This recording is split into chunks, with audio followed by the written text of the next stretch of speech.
All right, so we're back here today. Now we're on Standard 16, and Standard 16 is going to be talking about the Red Scare, and that more or less deals with the fear of communism and socialism. And as you can see here, the founder of communism is a man by the name of Karl Marx. You can see his photo right there on the right side of the PowerPoint. Now, if you have your book, open up to page 619. On 619, it talks about the fear of communism. It says Americans struggle with post-war issues after World War One. You have issues of nativism, isolationism, and then you have the fear of communism. One perceived threat to American life was the spread of communism, an economic and political system based on a single party government ruled by a dictatorship. In order to equalize wealth and power, communists would put an end to private property, substituting government ownership of factories, railroads, and other businesses. Now, you must understand what communism is. It's more or less a dictatorship. You don't have more than one political party like we do in America. You have one political party, and it's usually the Communist Party. Some prime examples of communist countries are Russia, North Korea, China, and Cuba today. Those are more or less your more predominantly known communist countries. And Americans had a fear of communism. And it more or less started after World War One.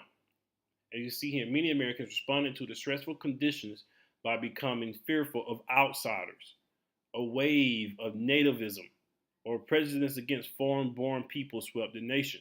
You see that today. Americans are more or less fearful today, once again, of foreign-born people. In America today, the issue is more or less with Hispanic people. During this time period, after World War One, it was more or less a fear of Europeans coming from the eastern half of Europe and southern parts of Europe. So America has always had a fear of foreign-born people. And when you have that fear, more or less, it's called nativism, as you can see here. One perceived threat to American life was the spread of communism. This was called the Red Scare. On page 619, you see it. The panic in the United States began in 1919 after revolutionaries in Russia overthrew the Tsar regime. Vladimir Lenin and his followers, or the Bolsheviks, established a new communist state waving the symbolic red flag. Communists, or Reds, cried out for a worldwide revolution that would abolish capitalism everywhere. Now you understand, America, we are a capitalistic nation. We believe in private ownership. We believe in the person should be able to make a profit off a good business plan. That goes completely against communism. In communism, private people or private citizens don't own businesses of the major industries. More or less, the government runs those. Under communism, the government runs the railroads. They run the coal mine industry. They run steel industry. The government run all of those major industries. In America, we have private citizens that run those industries, private businesses. They're able to make a profit off of it. Under communism, all the profit goes to the government. And then the government redistribute to the people however they see fit. Understand the difference between communism and capitalism. Like I told you earlier, communism is an economic and political system based on a single party government ruled by a dictatorship. In order to equalize wealth and power, communists would put an end to private property, substituting government ownership of factories, railroads, and other businesses. I read that earlier. In America, like I told you, you have your Andrew Carnegies, you have your John D. Rockefellers, you have your Bill Gates, you have your Steve Jobs. These are private citizens who are able to take their business model and make millions on top of billions and be rich and successful as private citizens. In the early stages of communism, there was no such thing. The government controlled all aspects of the economy, and it took away private property from private citizens. So the Red Scare was a major, major fear of Americans during this time period. Now you must understand this time period is before the fear of terrorism which we have today. In my eyes, terrorism had just more or less substituted the fear of communism. The fear of communism, the Red Scare, will last well into the 1980s with Ronald Reagan as president, and eventually the Soviet Union collapsed. Talk about that a little bit later. Next slide. A Communist Party formed in the United States. 70,000 radicals joined, including some from the IWW, Industrial Workers of the World. Now, in America, you have the freedom to be a part of any political party. It's in the Bill of Rights. But Americans were very fearful of communism. So if you decided to join up with communism, you could be potentially outcast by many Americans. Now you can see we're still on page 619. It says, when bombs were mailed to the government and business leaders, the public grew fearful of a communist takeover. And that was a major step towards the Red Scare of Americans being very fearful of communism. All right, next slide here. Then we talk about immigration. Like I told you, many Americans are becoming nativists. Nativism was more or less coming very relevant at this time. And we spoke about this earlier in this PowerPoint video, where nativism, we see it today, where you have a large group of Americans that are prejudiced against Hispanic peoples in this country. You have where right now under the Trump administration, they are cracking down on undocumented immigrants in this country and deporting them as fast as they can. And you see where a lot of undocumented immigrants are dealing with this nativism. And you see some who are more or less fighting it. You see some who are running from it. You see some who are hiding from it. This could eventually be an ugly stain on American history. We've seen this before. With your fugitive slave hunters who chase down fugitive slaves. Now you got the ICE agents who are chasing down undocumented immigrants in this country. And it all goes back to nativism. And once again, you see the same thing here. Keep America for Americans became the prevailing attitude, right? And here again, you hear Donald Trump out there saying, keep America first.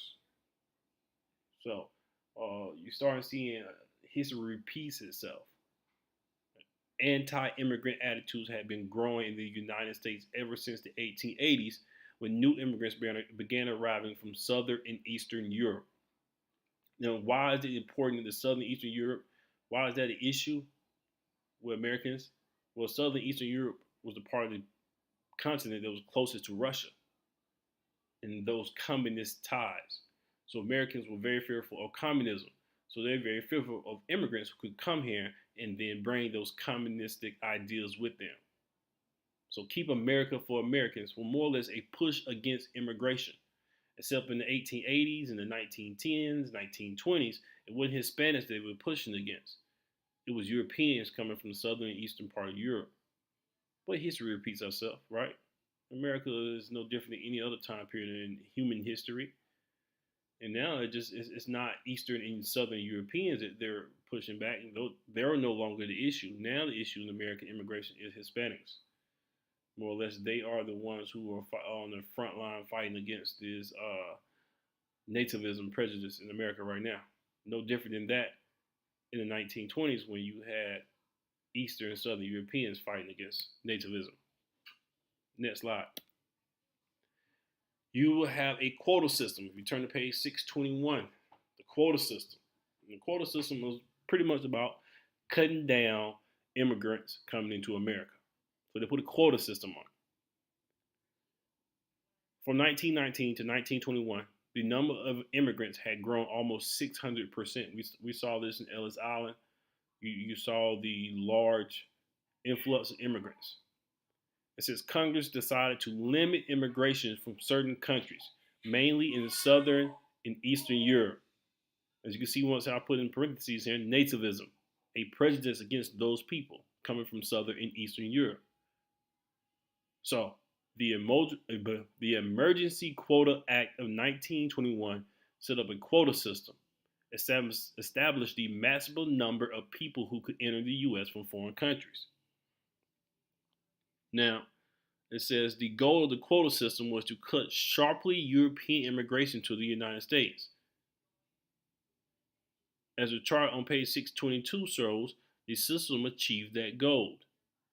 It says, as amended in 1924, the law limited immigration from each European nation to 2% of the number of its national livings in the United States in 1890.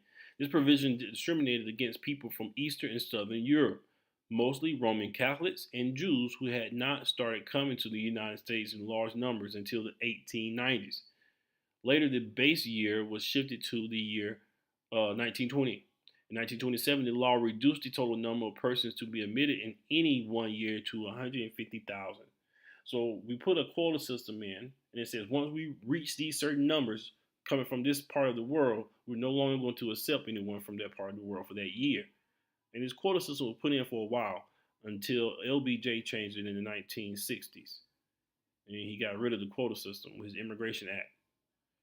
But this goes back to nativism, where you have native-born Americans who were prejudiced against Europeans, mostly Southern and Eastern Europeans. And as you can see here, your Catholic and Jews were more or less a predominant group who've been discriminated against. It says, in addition, the law prohibited Japanese immigration, causing much ill will between the two nations. Japan, which had faithfully kept the gentleman's agreement to limit immigration to the United States, negotiated by Theodore Roosevelt in 1907, expressed anger over the insult. The Japanese. I wonder when we'll see them again. All right. So, next slide. Henry Ford. Who is this Henry Ford? And what did Henry Ford do? Okay. Henry Ford is responsible for the assembly line. And the Model T Ford. Turn to page 628 in your book, The Business of America. And the One American Story is about that. In 1927, the last Model T Ford, number 15,077,033, rolled off the assembly line on December 2nd. Some 1 million New Yorkers mob show room to view the Model A. One striking difference between the two models was that the customers could order the Model A in such colors as Arabian sand and Niagara blue. The old Model T only came in black.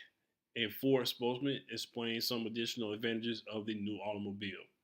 The automobile became the backbone of the American economy in the 1920s and remained such until the 1970s. It profoundly altered the American landscape and the American society, but it was only one of several factors in the country's business's boom of the 1920s.